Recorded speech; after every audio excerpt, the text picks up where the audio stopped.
esteemed viewers, you are back with me, Otunba Adeleye, on Reflections with Otunba Adeleye on Poverty Fighters TV. I greet you in the name of our Lord Jesus as we are in the month of Easter. And this is Easter period, which is the one that signifies that, yes, Nigeria can rise again. I greet you on behalf of every member of the Fighter Squad, and I wish you the very best. Today, we are going to be dealing with what we have always been talking about, how to get Nigerians out of poverty level. This level has become so embarrassment that majority of us are no more comfortable with the idea that we have a country that is the headquarters of poverty in the world. Fighting that war, we have been able to engage quite a number of people. We are only still waiting for you to join the squad, because every Nigerian, particularly those who wish Nigeria well, must be up and doing concerning this program.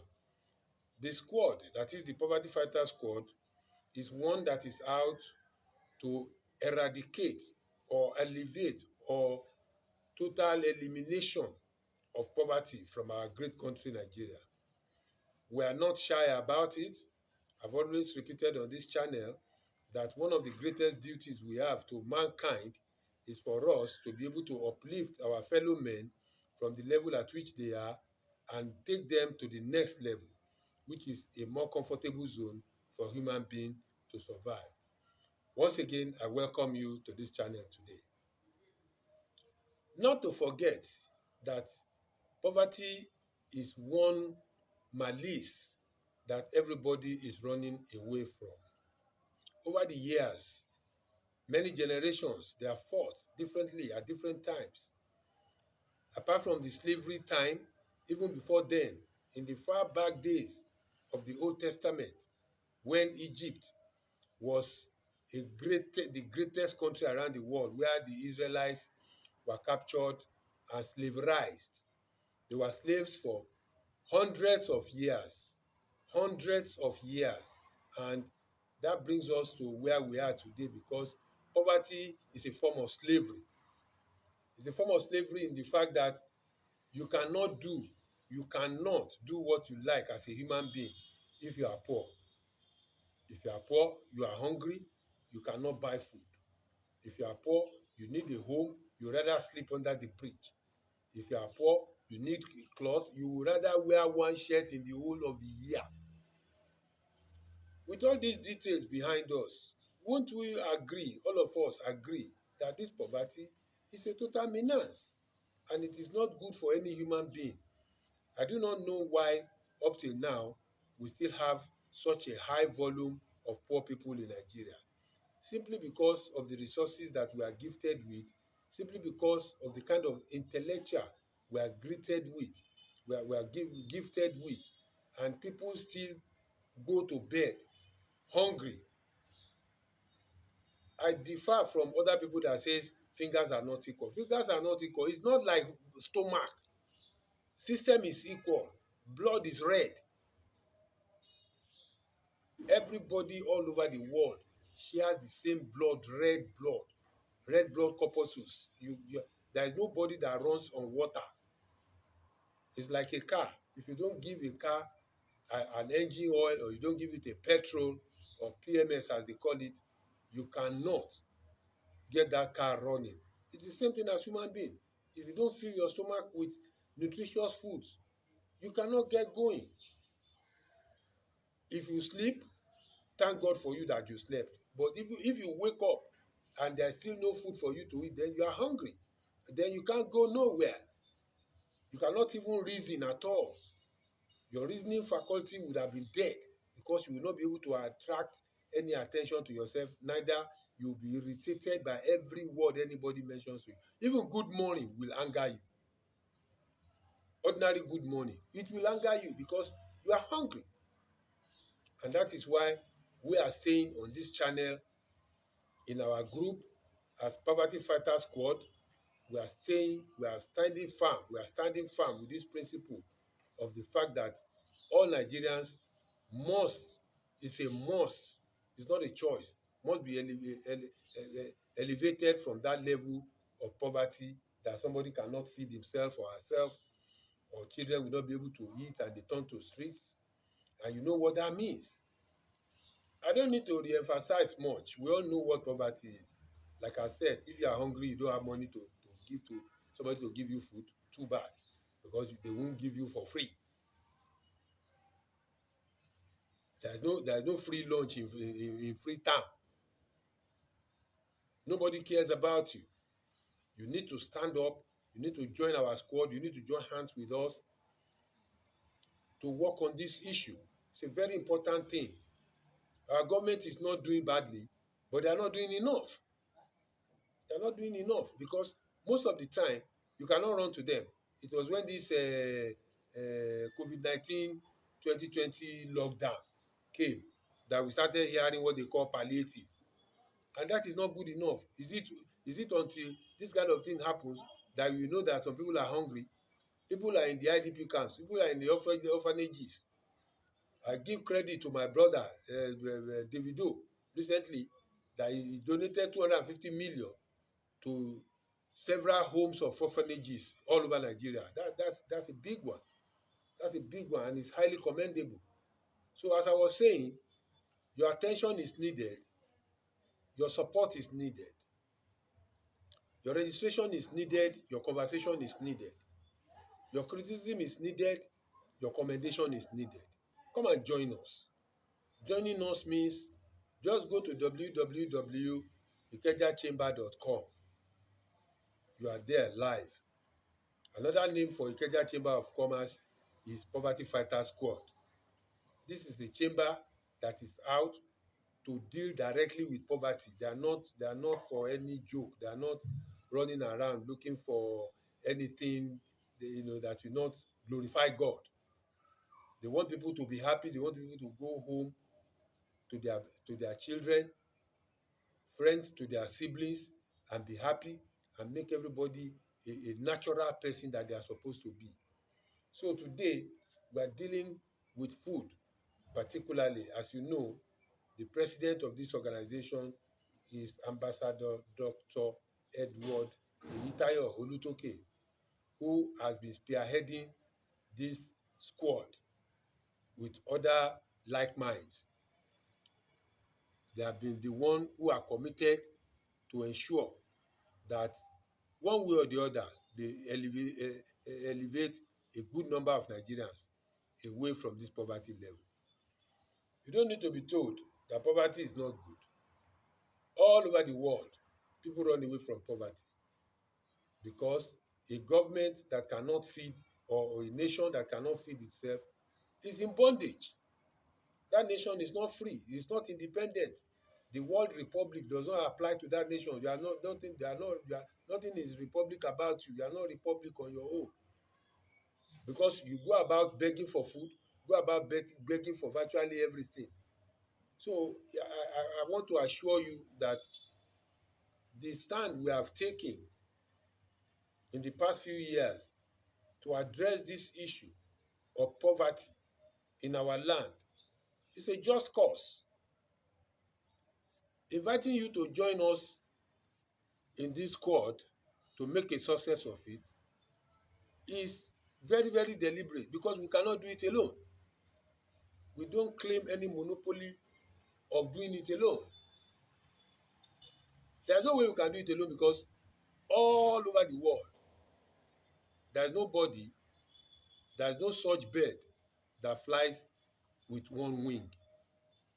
Everybody is a chain. It's a chain. Everybody needs every other person to exist. Imagine that you wake up one morning and you come on your street and you find out that you are the only one on that street. I believe you will quickly run back home. I believe so. So today we are dealing with issues that has to do with food. Interestingly, I have one gentleman here who is the founder of an organization called Abuja Food Bank Initiative, Mr. Ogbonaya. I just met him accidentally. I didn't know that that was what he was doing. And by the time we spoke with one another, I have no choice but to request for an interview from him to speak with you Nigerians and listen to him to see how they are doing their own thing by providing food for the less privileged and those who cannot reach it. There are certain people who cannot help themselves. Don't let us deceive ourselves. That's why we are there together for one another. You are not there alone. You cannot say it's only you and your children that you cater for. Once you cater for those ones, go ahead and look for other people to also help. We need your help. Our organization needs your support. We need your prayer. We need your attention. We need your discussion. We need your conversation. We need your criticism. We need you to put us right. We need solutions from you. We need solutions from you. We will appreciate if you contact us on the address I've given, or you go to a telephone number that is 09099995515. Somebody is there to attend to you 24 hours. The number again is 09999995515. Join us. Be a proud Nigerian. Be your brother's keeper. Support your brothers and sisters. Be happy to do it. Commit your mind, commit your money, commit your time, and see that you put a smile on other people's faces. Let somebody smile through you. It is very important. It is one of the biblical injunctions, and I'm sure with the Quran too, that the help you give to your brother and sister is counted for you as a blessing, not only here on earth, but hereafter. So there is no way you can lose. You are not losing. You are not a loser. If you feed somebody, if you give succor to somebody, if you help somebody out of a difficult situation, like financial situation and others, people are in the hospitals, they need your help. We move out to various areas to see succor, how we can provide things for people to make their life easier. So once again, I welcome you. Please take your time and listen to this interview. God bless you. God bless Nigeria.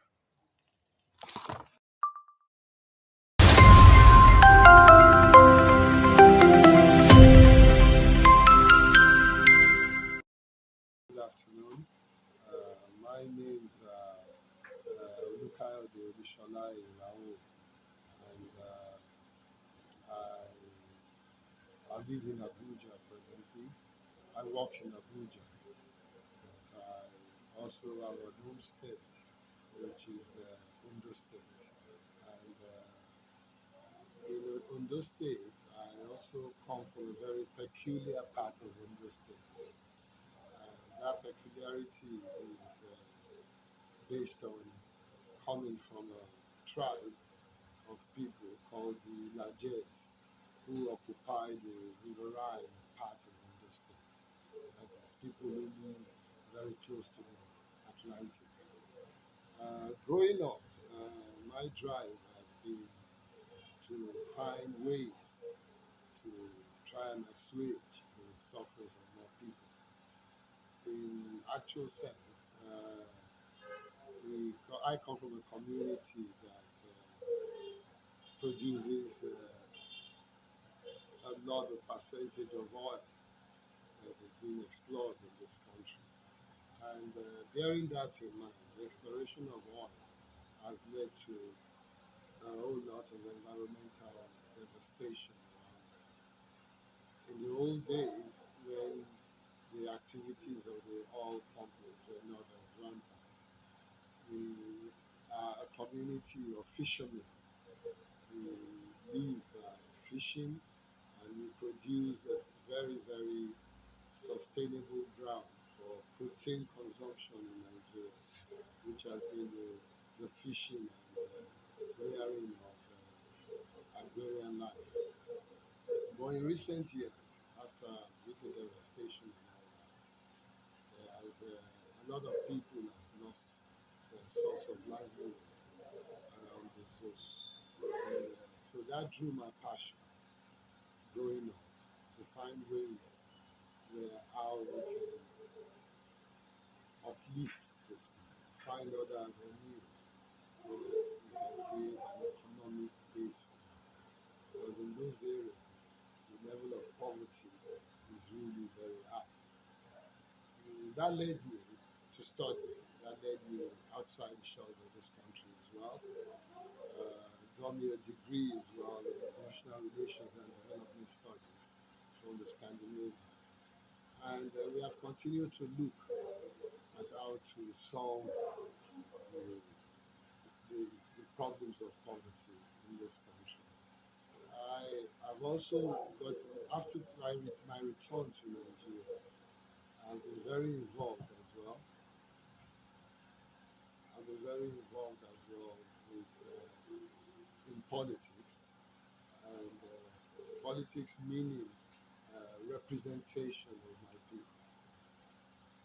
So representing my people, we have on quite a number of occasions sought political offices, such that it will then be possible for us to really present to the authorities what we feel and what our people demand and how to alleviate the poverty level.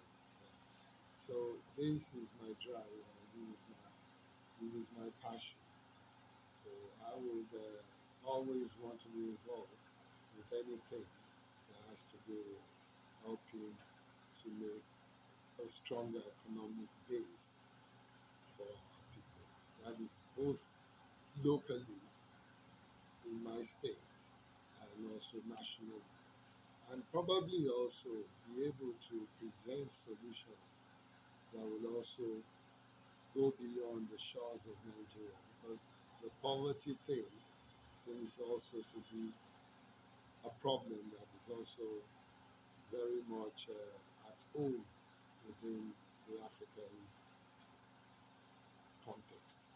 So we continue to work and we will continue to work as well to make sure that we find solutions in strengthening the people either through occupational efforts, also in presenting forums and platforms where people can conveniently uh, create and innovate ideas that can also push them out of the present bad state, bad economic state which many of us find ourselves.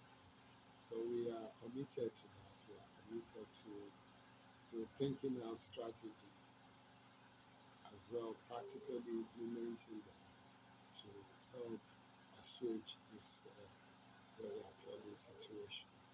So that is my very brief introduction, and yes, and that is my background. Thank you Thank very you. much. You need to give us the background of who you are, your schooling days, how it was then, and the present one we are going into. How do you want to help us? Just Yes, continue. I grew up in Lagos, and I went to I went to a public primary school at Yaba, and at that time, we had a very sound education system. The schools were functional. The schools were grounds for the development of young people. After my primary school, I proceeded to Government College of Joy, where I had my secondary education. And after my secondary education at Government College of Joy in Lagos, I went further to Ogun State University, now BC Onabanjo University, Aboru, where I did my bachelor's degree. And after my bachelor's degree, I did my youth service. And we started out because it was at the time when the military was in power. And they brought in a number of initiatives for the people. And that was actually my involvement in finding solutions to how to ameliorate uh, the poverty of people. Uh, we and a couple of others came together in the 90s, in the late 80s and early 90s after my university education. And we engaged ourselves with the strategy of the Babangida administration then, where they encouraged locals, market women, old people, young people, farmers, fishermen, to set up microfinance banking in Nigeria. At that time, they labeled the community banks. So we were extremely involved in the establishment of, I was personally the pioneer secretary to the board of directors of Majido Community Bank in Lagos. Uh, I did that for a couple of years, and for about 2 years we were running very well. But the problematics of the instability of government at that time and the insecurity in the system, where people were not very uh, very trusty of the idea itself, because at that time there were lots of issues in the banking system in Nigeria. So when matters were such that government could not give the necessary support to ensure that the community banks had a good footing, so we lost the credibility of customers who were the main depositors, because we needed deposits to be able to run the financial institution. So when confidence failed in the system, depositors came quickly to withdraw, and that was the plight of many community banks at that time. So I left the shores of this country in 1992 to further find ways of and find solutions and find knowledge about how to still help my people develop. And that took me to quite a number of European countries. And yes, now I also live in Denmark and the United Kingdom. But my family and kids are over there. And I have decided to come back at this crucial time to give back to my people, to my country, to my society where I grew up. And I carry along some of the understanding which I have of how it works in many of those other countries and the kind of processes which they have engaged themselves with in order to ameliorate poverty in their own societies. So these are some of the tools which we have. These are some of the tools we carry. And we are working earnestly as well to make sure that this translates as well to solid projects that are meaningful to our people. So that is a brief synopsis Thank you, Brother. of my Yeah, just one last one. Give us a brief of how to use some of the systems of those European countries to alleviate poverty here in Nigeria. well, there are quite a number of things we could think of in that direction. But like said, you know, every solution has to be country, people, and cultural specific.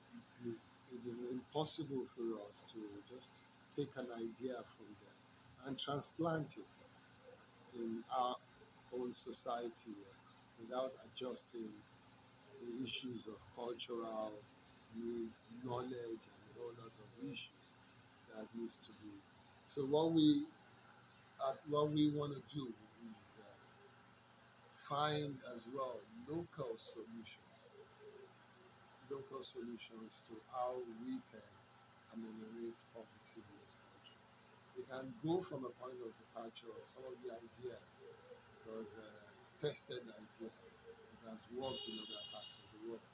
But we need to adapt them as well to our own society and our own people. And these are the things we are looking for. We are looking for innovative ideas among our people. We are looking at how they themselves can come together and prefer solutions because basically they are the ones who feel the brunt, who feel the problem the most. And the idea is also that they have also some kinds of solutions to these problems if we can assist them and support them to reach these solutions. So basically what I'm saying is that we want a kind of innovation that is bottom up, that will stem from the people. Because what we have been used to is that people at the top, it could be the elites or government, comes with their own idea of how things should be done. And they try to enforce that down the line and implement it. And somewhere along the line, because it does not follow the reasoning of the people, they have not been taken along and brought together in finding those solutions. So it becomes alien to them. And very many times those strategies don't work. The same way when we talk about the involvement of other global actors, they need to, while pursuing the good ideas, which they are, they also need to incorporate the people, the ones who they really want to assist in the planning, in the ownership of these projects, so that they will see it as their own project, they will see it as their own idea and innovation. And many times things work better than the top down model. Thank you very much. Poverty. Thank you very much, sir. Thank you. Hope to see you again. Yeah, thank you. What can you do for us It's the been next a time? pleasure. Yeah, Yeah. thank you very much. Thank you.